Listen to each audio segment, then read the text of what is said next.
আসসালামু আলাইকুম আপুরা ভাইয়ারা, আশা করি সবাই অনেক অনেক ভালো আছেন। তো শুরুতেই একটা লাইক দিয়ে ভিডিওটা দেখা শুরু করবেন এবং শেষ পর্যন্ত পাশে থাকবেন। যদি ভালো লাগে তাহলে অবশ্যই কমেন্ট করবেন, শেয়ার করবেন আর সাবস্ক্রাইব করতে কিন্তু একদম ভুলে যাবেন না। গতকালের করা আমার ভিডিওটা আপনাদের অনেকের ভালো লেগেছে এবং আপনারা আপনাদের অনেক সুন্দর সুন্দর মতামত এবং আপনাদের ভালো লাগা কমেন্ট বক্সে রেখে গেছেন। সেই জন্য আমি সত্যি অনেক কৃতজ্ঞ আপনাদের কাছে এবং আমার মনটাও ভরে গেছে, সত্যি কথা। তো আজকে কথা বলবো, এই যে গতকাল আমি বলে গেছিলাম, সেটার ভিত্তিতেই আমি বলি। গতকাল আমি বলে গেছিলাম যে তিশার সম্ভবত মামাতো বোন, সেটা মানে কাছের নাকি দূরের ঠিক জানি না। তো তাকে সম্ভবত তিশা নিয়ে যাচ্ছে, হয় তার জন্য বা তানজিলার জন্য। বাট গতকালের ভিডিওটা থেকে বুঝতে পারলাম যে আসলে তার বাসায় গেছে। এখন কথা হচ্ছে, তিশা কি খাল কেটে কুমির নিয়ে গেল, নাকি তিশা প্রক্সি দেওয়ার জন্য কাউকে নিয়ে গেল? যেই বাড়িতে কিনা বদার মতো কুরুচিপূর্ণ স্বামী থাকে আর উঠতি বয়সের একটা ছেলে থাকে, সেই বাড়ির মায়েরা জেনে শুনে এইরকম একজন যৌবনবতী নারীকে কি করে কাজ করতে নিয়ে যায়? সে যেই হোক, মামাতো বলেন, চাচাতো বলেন, ফুফাতো বলেন, বা নিজের মায়ের পেটের আপন বোনই বলেন না কেন, কাউকে বিশ্বাস করতে হয় না এইসব ক্ষেত্রে। নিজের বোনরাও কিন্তু বোনের সংসার নষ্ট করতে আমরা দেখেছি। আপনারা কজন দেখেছেন কিনা জানি না, কিন্তু আমি অনেক ছোটবেলায় দেখেছি, আমার নিজের চোখে দেখা।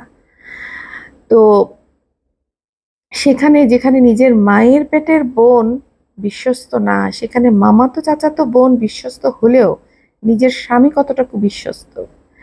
আজকাল ওই যে বলে না যে কি বলবো এটাকে, যে আপনার স্বামী আপনাকে অনেক ভালোবাসে, কিন্তু সে কিন্তু তার পা পিছলাতে কিন্তু বেশিক্ষণ দেরি করবে না। আর দেখতে কিন্তু মেয়েটা ভালো, গায়ের গঠন পঠনও কিন্তু ভালো। তো সেই জন্যই আমি বলতেছিলাম। তো এই প্রসঙ্গে গতকাল আমাকে একটা আপু কমেন্ট বক্সে কমেন্ট করেছে, ওনার কমেন্টটা আমি একটু পড়ি। তো আপু লিখেছে, মাইয়াটা যদি তিশাদের মামাতো বোন হয়, তাকে কেন কাজের মাইয়ার মতো ট্রিট করবে? নাকি বাপ্পিকে প্রক্সি দিবে তিশা? না, নাকি বাপ্পিকে প্রক্সি দিবে? তিশা তো বুড়ি হয়ে গেছে। ওর বাপ্পির যে অবস্থা দেখলাম, হি নিডস ফুল টাইম সার্ভিস।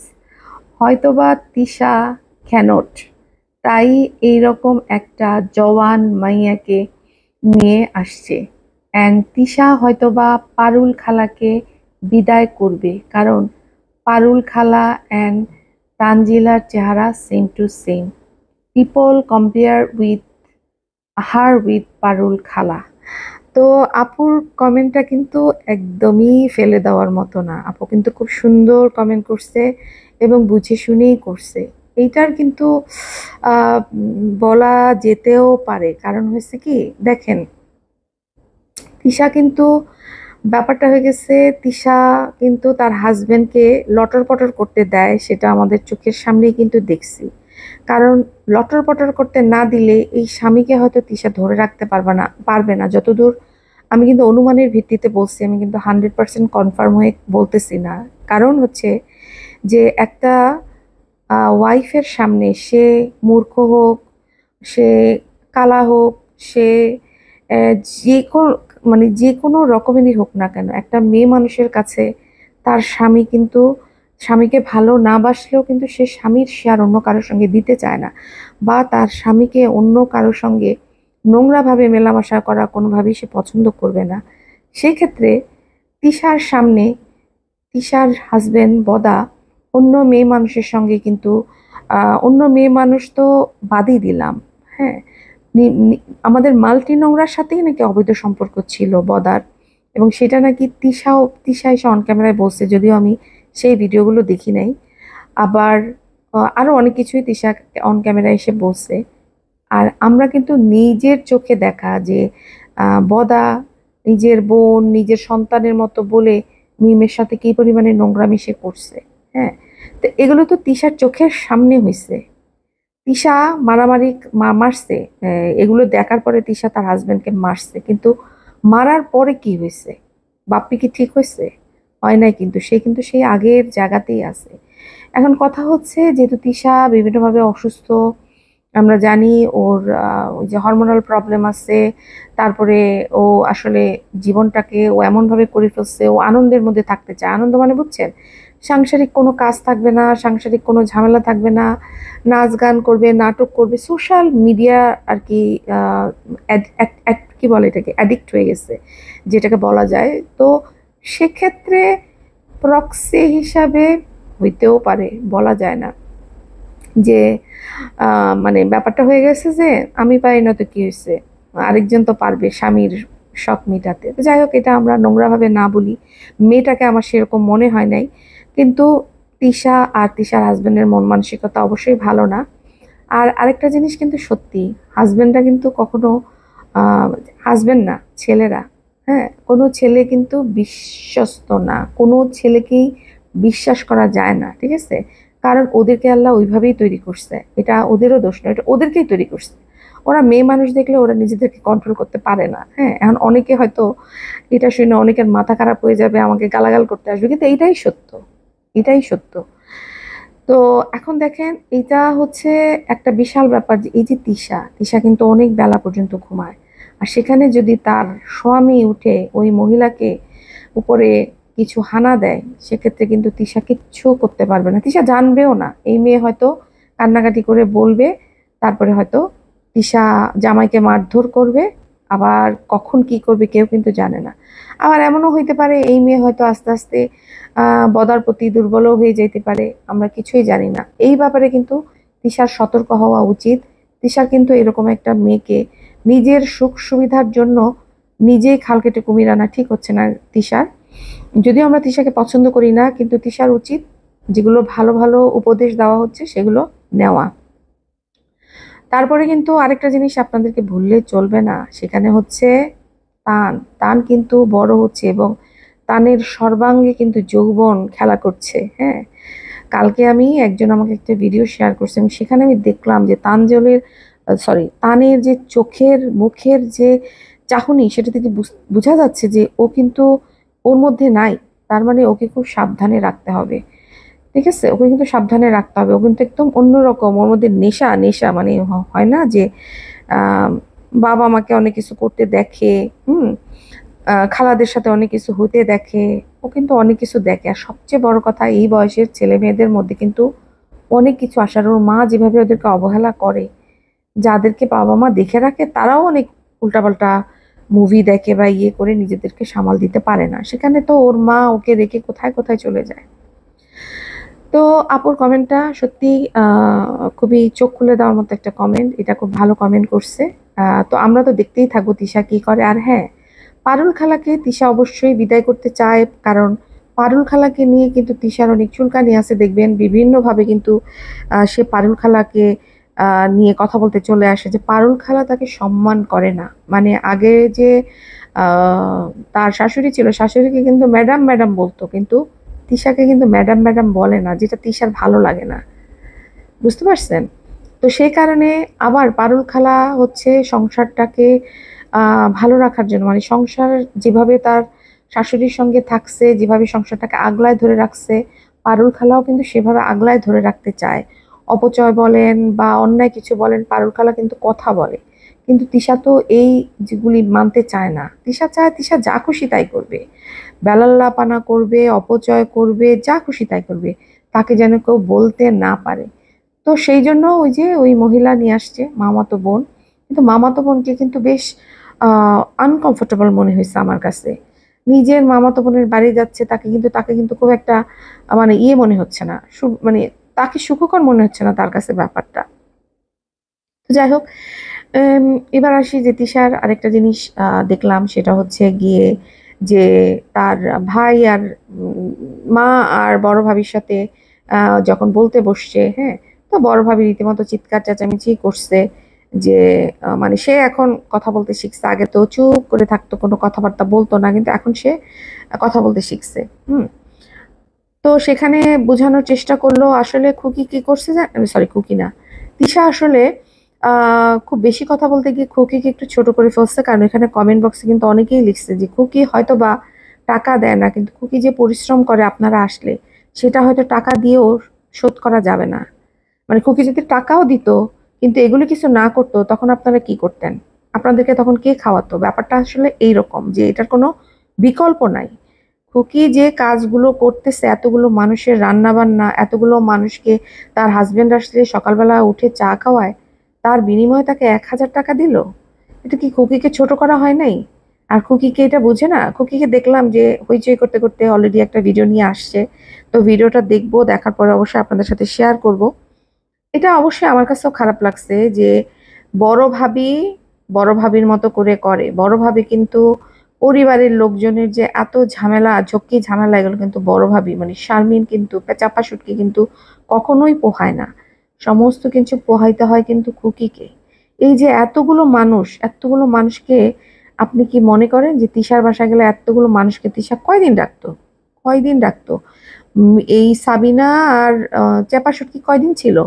যেই হারে করে তিশা কিনা চিৎকার চেঁচামেচি করছে, তার বাসা নোংরা করে ফেলতেছে, ওদেরকে রীতিমতো নিচে পাঠায় দিছে। আর সেখানে কন্টিনিউ এরা এই বাড়িতে এতগুলো মানুষ ছিল, এদের সকালবেলা উঠে চা দেওয়া, এদের নাস্তা দেওয়া, এদের দুপুরের খাবার, এদের রাতের খাবার বানানো। মুখের কথা কিন্তু না, তার মধ্যে খুকির কিন্তু বাচ্চা আছে। সেই অনুযায়ী আসলে খুকি কি পাইছে ওদের কাছ থেকে? কিছু কিন্তু পায় নাই। আজকে খুকিকে কি বলে ছোট করা হয়েছে? খুকির টাকা ইনকাম করে, আমার মার লেগে কিছু করে না। বড় ভাবে নিজের মতো ইনকাম করে, আমার মার নিজেরই টাকা আছে, আমরা বোনরা দিচ্ছি। ভালো কথা, তোমরা বোনরা দিচ্ছ। তো তোমরা বোনরা কি এই সার্ভিস দিচ্ছ যে সার্ভিস খুকি দিচ্ছে? তোমার বাবা মাকে যেভাবে টেক কেয়ার করতেছো, তোমাদের টাকা দিয়ে কি কিছু করতে পারবা? পারবা না। সেই জন্য এইভাবে আসলে কথা বলা ঠিক হয় নাই। এই বিশেষ করে তিশা আসলে অতিরিক্ত করতে গিয়ে সংসারে ঝামেলাই বাধায়, আগুনে ঘি ঢালে সবসময়। হুম। তো ওই যে বললাম যে বেশি ভালো সাজতে যায়, ভালো সাজতে গিয়ে কিন্তু আসলে সে ভেজাল করে, যেটা হয় আর কি, মাথা মোটা আর কি তিশার। অন্যদিকে আবার যেটা দেখলাম যে বড় ভাইয়ের প্রতি যে একটা ভালোবাসা, বড় ভাইয়ের চুলগুলো বিলি কেটে দিচ্ছিল, বারবার ঝেঁকে দিচ্ছিল। হ্যাঁ, বড় ভাইও কিন্তু বোনদের কাছে এই ভালোবাসাটা আশা করে। দেখেন, আমরা যখন বিয়ে হয়ে যায়, স্বামীর ঘরে চলে যাই, বোনদের কথা বলতেছি, তখন যখন আমরা বাবার বাড়ি যাই, আমরা কিন্তু বাবার বাড়ি থেকে কি আশা করি? আমাদের ভাই, আমাদের বাবা মা আমাদেরকে সময় দিবে, আমাদের সঙ্গে একটু সময় কাটাবে, আমাদের সঙ্গে একটু ভালো ভালো কথা বলবে, এটাই কিন্তু আমরা চাই, তাই না? তো সেখানে যদি বাড়িতে যাওয়ার পরে দেখি যে ভাই থাকে না, বা ভাইয়ের বউ থাকে না, হ্যাঁ, তখন কিন্তু খারাপ লাগে। তো সে কারণেই তিশা খুব ভালো লাগছে যে বড় ভাইটা অনেক দিন পরে একসাথে, কিন্তু বড় ভাইটা কিন্তু যায় নাই, তিশাকে কিন্তু সময় দিচ্ছে। কারণ বড় ভাইটাও বুঝছে যে তিশার আর বদার অনেক কমপ্লেন যে ওরা থাকে না, শুধু ভাবির পিছন পিছন থাকে, সেজন্য কিন্তু অনেক সময় দিচ্ছে। আমি এটা ভুল কিছু বলবো না, এটা খুব ভালো করছে বড় ভাইটা। সুন্দর একটা সম্পর্ক তৈরি করছে, যার কারণে কিন্তু তিশারও বড় ভাইয়ের প্রতি একটা ভালোবাসা আসছে। কিন্তু কিন্তু কিন্তু তিশা যেখানে চায় যে তার সে যখন আসবে বাড়িতে, তখন তার ভাই বোন, ভাইয়ের বাবি সবাই তার সঙ্গে আসবে, দেখা করতে, কথা বলবে, তাহলে তার যে ছোট বোনটা মিম মিম যখন সবার কাছ থেকে আলাদা করে তার হাজবেন্ডকে রেখে দিছে, সেখানে কেন কোনো কথা নাই? তুমি শুধু নিজের জন্যই সবকিছু চাইবা আর অন্যের বেলায় তুমি অন্যরকম, তাহলে তো হবে না তিশা। তুমি যখন অন্যের জন্য গর্ত করবা, সেই গর্তে কিন্তু তোমাকেও পড়তে হবে। সো যেহেতু তুমি ওখানে গর্ত করতেছো, তোমার উচিত ছিল যে ওই সময় এগুলো না বলে, তোমার উচিত ছিল মানে তিশার উচিত ছিল যে তার ছোট বোনের সাথে কথা বলে, যাতে করে এই যে আকিকাটা হইলো, যাতে করে তার চাচি এবং এই শারমিন এরা যেন থাকতে পারে, সেইভাবে দিনটাকে ঠিক করা এবং ওদের সাথে কথা বলে ঠিক করা। কিন্তু সেটা তারা করে নাই। সে সমস্ত কিছুতে তার প্রায়োরিটি চায়, কিন্তু তার বোনদের ক্ষেত্রে আমি বলবো এখানে কি শুধুই তিশার দোষ? না, এক হাতে তালি বাজেন, এখানে মিমের দোষ, বাবুর দোষ, সবচেয়ে বেশি দোষ বাবুর। কারণ বাবু নিজের ফ্যামিলিকে জেনে বুঝে ছোট করতেছে। বাবু এত বেশি শ্বশুরবাড়ির লোকজনের পাছাটা হয়ে গেছে যে বাবু আসলে আহ, কোথায় জন্মগ্রহণ করছে সেটা পর্যন্ত বাবু ভুলতে বসছে। তো এগুলো আসলে ঠিক করতে হবে। আর বড় ভাবি মানে চাপা শুটকি বাড়িতে আসছে, দেখেন সবাই কিন্তু খুশি হয়েছে। সবার মনে মনে রাখেন যে যত কষ্টই আপনি মানুষকে দেন না কেন, যেই মুহূর্তে আপনি আন্তরিকতার সঙ্গে তাদের সঙ্গে আবার নতুন উদ্যমে মেশার চেষ্টা করবেন, সবাই কিন্তু একটু হলেও ভিতরের দুঃখটা কিন্তু ম্লান হতে থাকে কিন্তু আস্তে আস্তে। আর একটুখানি অল্প করে বলে যাই হচ্ছে হাফ লেডিস রাজকে নিয়ে। হাফ লেডিস রাজ আমি যেটা বলছিলাম আপনাদেরকে, আমি কিন্তু ভুল কিছু বলি না, আমি কিন্তু ভিডিও দেখে ওদের মনোভাব দেখে কিন্তু কথা বলি। এমন না যে আমি জ্যোতিষবিদ বা কিছু, হ্যাঁ, বা ভবিষ্যৎবাণী করতে পারি, তা কিন্তু না। ভিডিও দেখে কিছুটা যেটা আজ করতে পারি সেটা থেকে বলছি যে ওদের ভিউজ কমে গেছে, যার কারণে ওদের এখন বিভিন্ন ধরনের নাটক করতে হচ্ছে।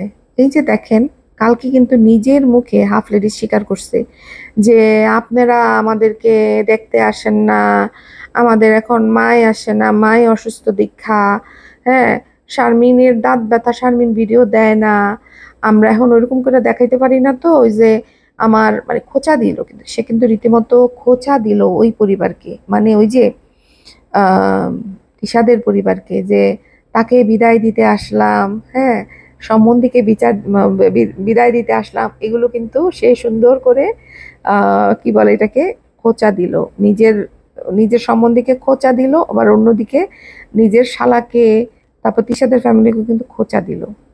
শুধু তাই না, তারা কিন্তু খুব সুন্দরভাবে এমনভাবে আমাদেরকে বুঝাইলো, নাতি দেখতে যাচ্ছি তার ছবিটা ঢেকে রাখছে, বুঝানোর চেষ্টা করলো যে তারা তানজিলার বাচ্চা দেখতে যাচ্ছে। কিভাবে বোঝানোর চেষ্টা করলো, আমি কেন বুঝলাম, দেখেন সে বললো কি, দোয়া করেন যেন সেখানে কোনো ঝগড়াঝাটি না হয়। এই যে একটা মিথ্যা গল্প ফাঁদলো, আমাদেরকে বুঝতে দিল যে সে আসলে তিশার বাচ্চা, সরি, তানজিলার বাচ্চা দেখতে যাচ্ছে, সেজন্য কেনাকাটা করছে শুধুমাত্র ভিউজের জন্য। এবং দেখেন আজকে যে শারমিনের মাল্টি নোংরার ভিউজ কত হয়েছে, 20K ছাড়াই গেছে, কিন্তু নর্মালি কিন্তু মাল্টি নোংরার ভিউ ছিল 5-6K। তাই ওদের নাটক আবার শুরু করতে হয়েছে, কারণ নাটক ছাড়া চাপাশুটকি বলেন, মাল্টি নোংরা বলেন, এদের কিন্তু ভিউজ খুব বেশি একটা হয় না।